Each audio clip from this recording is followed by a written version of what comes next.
Hello all, welcome in thoughtful Thursday. मागच्या आठवड्यात आपण पाहिलं वर्षा ऋतू म्हणजे पावसाळ्यामध्ये बस्ती नावाचं पंचकर्म घ्यायचं असतं. त्यावरच अनेक लोकांनी कमेंट बॉक्स मधून मला हे कळवलं की बस्ती का घ्यायचा, काय फायदे आहेत बस्तीचे.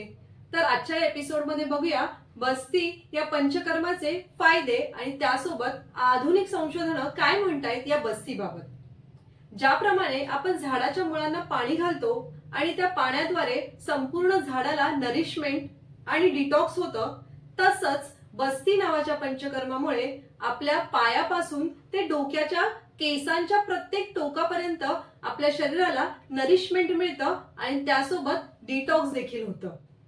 कायम हेल्दी राहायचंय, त्यांनी शरीरामध्ये जे वात, पित्त आणि कफ हे 3 दोष आहेत त्यांना बॅलन्स ठेवणं फार गरजेचं आहे. त्यापैकीच वात नावाचा हा जो दोष आहे तो शरीरामध्ये डिस्ट्रक्शनचं काम करत असतो आणि या वात दोषाला नियंत्रित करण्याचं काम म्हणजेच कंट्रोल मध्ये ठेवण्याचं काम हे बस्ती नावाचं पंचकर्म करत असतं. हे झालं हेल्दी लोकांसाठी. पण जे आजारी आहेत त्यांच्या आजारानुसार देखील आपण वेगवेगळ्या आयुर्वेदिक औषधींच्या काढ्यांचा आणि तेलांचा बस्ती देऊ शकतो. याचाच अर्थ बस्ती हा हेल्दी राहण्याकरता सुद्धा उपयोगी आहे आणि जे आजारी लोक आहेत त्यांचे आजार दूर करण्याकरता देखील उपयोगी आहे.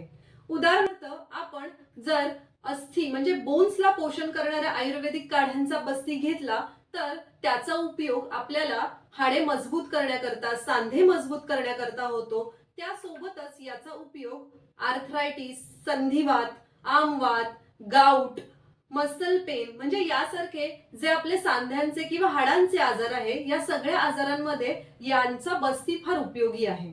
आणि हे संशोधनाने देखील सिद्धांना बॉडी आणि मसल्स वाढवायचे आहेत त्यांनी तर जरूर बस्ती घ्यावीत.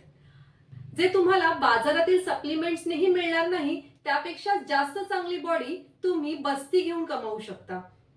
अरे हो, ज्यांना वजन कमी करायचंय त्यांच्यासाठी सुद्धा लेखन बस्ती म्हणजे फॅट स्क्रॅपिंग बस्तीचा ऑप्शन आहेच बरं. आधुनिक संशोधनांमध्ये म्हणजेच रिसेंट रिसर्चेस मध्ये हे देखील सिद्ध झालंय की जे डायबिटिक पेशंट्स आहेत, याचाच अर्थ मधुमेही रुग्णांना त्यांच्या रक्तातली शर्करा म्हणजे ब्लड ग्लुकोज लेवल नियंत्रित ठेवण्यासाठी देखील बस्ती पंचकर्माचा उपयोग आहे. त्याबरोबरच बस्ती पंचकर्माने पचनशक्ती सुधारल्याचे देखील पुरावे आहेत. यामुळे अन्नाचे पचन देखील नीट होते. एवढंच काय, बस्ती पंचकर्मामुळे मानसिक स्वास्थ्यात देखील सुधारणा होते.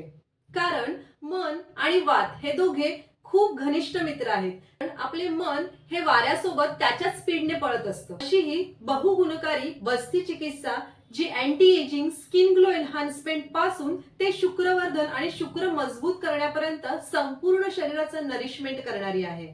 बरं मग पावसाळ्यातच का करायचं बस्ती पंचकर्म? पावसाळ्यात विशेषतः वातदोष वाढत असतो आणि आपण केलेल्या बस्ती पंचकर्मामुळे हा वातदोष नियंत्रित राहण्यास मदत होते आणि शरीर कायमस्वरूपी निरोगी राहतं. काय मग तुम्हाला पण पाहिजेत का हे सगळे फायदे? तर मग नक्की करून घ्या या पावसाळ्यात बस्ती पंचकर्म. आणि अधिक माहितीसाठी माझ्यासोबत राहा इन थॉटफुल थर्सडे. नमस्कार.